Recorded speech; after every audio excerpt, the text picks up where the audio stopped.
private sector unionization has dropped a lot here in Wisconsin over the last, 30, 40 years. Public sector unionization has remained relatively steady. Do you expect from your law that public sector unionization will drop, and is that one of the goals that you have? Goal-wise, no. I mean, for us, it's really ultimately been about two things. Balancing the budget and giving not only the state but local governments the tools we need to balance the budget. And then secondly, probably more importantly, long-term, is giving state and local government the ability to operate better. More flexibility, particularly, for example, with the schools to put, but also cities and towns and state government as well, but our schools to put our best and our brightest in the classroom and out doing city and local government work. We no longer, with these changes, have to make those decisions based on seniority and union contract, but instead you can use merit and performance and things like that. So from our standpoint, those are really the two primary goals. Do you think that, will taxpayers be better off as a result, and if so, how? Absolutely. Well, I think in a couple ways. I think ultimately what we're doing is about protecting the middle class jobs and middle class taxpayers. Middle class jobs, and what I mean by that is in states elsewhere around the country that are cutting to balance their budgets, they're cutting aid to local governments, and in turn those local governments are doing one of two things. They're either laying off massive numbers of public employees or they're pushing through massive tax increases. And in our case, we're able to protect those middle-class jobs and protect middle-class taxpayers by virtue of balancing the budget, at least in part. Certainly not the whole way we do it, but in part by getting a little bit more for things like pension and health care. The other long-term benefit, we saw in Indiana. Indiana did essentially what we've done here just for state employees back 6 years ago. And over time, the government got more efficient, it got more effective, it got more accountable to the public. Median household income went up. And the best employees, the good employees, ultimately got rewarded. They were able to put in place a system that offered rewards for those employees that helped them find ways to operate better and more efficiently. Some people have credited unions with helping build the middle class in this country over decades. Yeah. Do you think that that is true? And I think they certainly have played a role. I mean, that's why I would distinguish between the two, and that's not necessarily a conservative viewpoint. Franklin Delano Roosevelt had that viewpoint.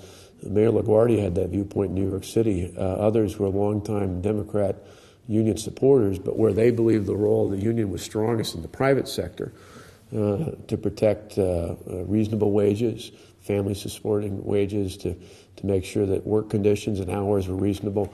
Those were all things where unions played, I think, a positive role in the private sector. And if you look throughout this debate, my issues have not been with unions at all. In fact, they haven't even been with public employees. They've been with balancing the budget and ultimately improving our services. But if you look in the private sector, unions by and large are our partners. Unions have been helpful for moving economic development forward, and we've had good working relationships with private sector unions. Are public sector unions a hindrance to helping governments get things done? Well, I think they're a challenge. I mean, again, the purpose of it legally empowering the ability to collectively bargain in the private sector is the government playing a role in saying we're going to protect or give people the right to provide protections in the workplace and over conditions. That's because some private sector employers have been good, others not so good in the past. When it comes to government, you're regulating the very people who are granting that authority in the first place. So whether it's the state or any local government, with or without a union, we should be providing a decent pay and decent conditions for the people who work in our government. And I think for people who get concerned about that, they need only look at the non-represented employees who work for state and local government today. They're treated well, they're treated decently. There's not a system where one group is treated well and the other group is not. Consistently, public employees are treated well across the board. Some people might say that's because there's a union that sort of helps set the standard. Well, but I give it a good example. I was in Congress yesterday. Yeah. One of the challenges I gave to them is, why is it that there are protests in Madison and Columbus but not around our nation's capital? There's not collective bargaining for wages and benefits in federal employees other than the quasi-entity of the Postal Service, but all the other federal employees. I said, why is that? Well, it's because people like President Roosevelt and others saw that as a hindrance, but they certainly didn't use it as an excuse to not treat their employees well. In Wisconsin, even more so than anywhere else. I mean, we've had civil service protections since the turn of the last century. They're some of the strongest civil service protections in the country. Those are in place with or without a collective bargaining agreement. You had mentioned teachers or school districts, for example, paying certain teachers based on performance, or if they have to lay off teachers, deciding, hey, it's not just the most recently hired who get laid off. Do you expect, because of the law you moved forward, that school districts will enact some reforms like that, merit pay or other sort of work rule changes? Absolutely. And what would you like to see them to do? Well, part of what we're going to do on not just immediately, but on a long-term basis is work with education reform advocates, work with certainly Superintendent of Public Instruction in his office, Superintendent Evers, work with others about a good and just way to measure that, knowing it's not just about test scores, because people who teach in districts where students are starting out arbitrarily low when it comes to test scores, to me it should be value added, not just where they at overall, but where have they taken the kids that have come into their classroom and where they moved them to.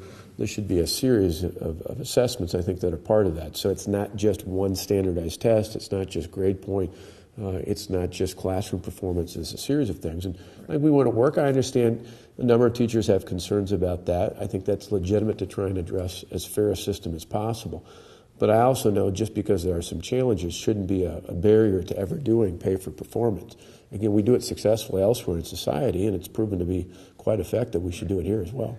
But it sounds like, at least my reading of your law, if you can implement it, it would allow a school district to set up whatever sort of system. Absolutely. So you think you might want to try and have some sort of statewide framework, but also allow districts to do what they want to do. Absolutely. What we'd like to do is help put in place a template, if you are, some parameters that school districts could draw off if they don't have to.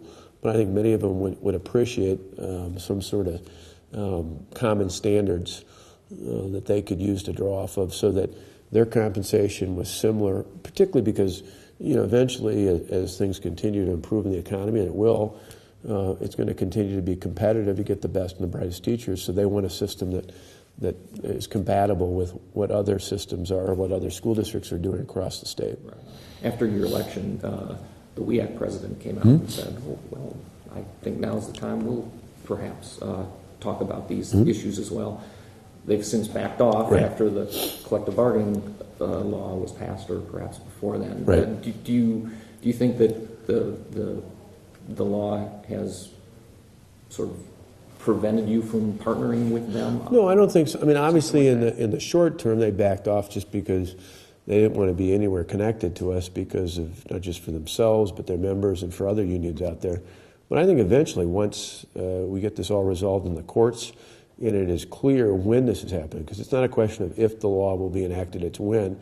Once that is set and it's clear, we moved on, and then I think WEAC and each of the local education associations would be inclined to want to work with us and their local school districts on a system, because it's in their best interest to do so.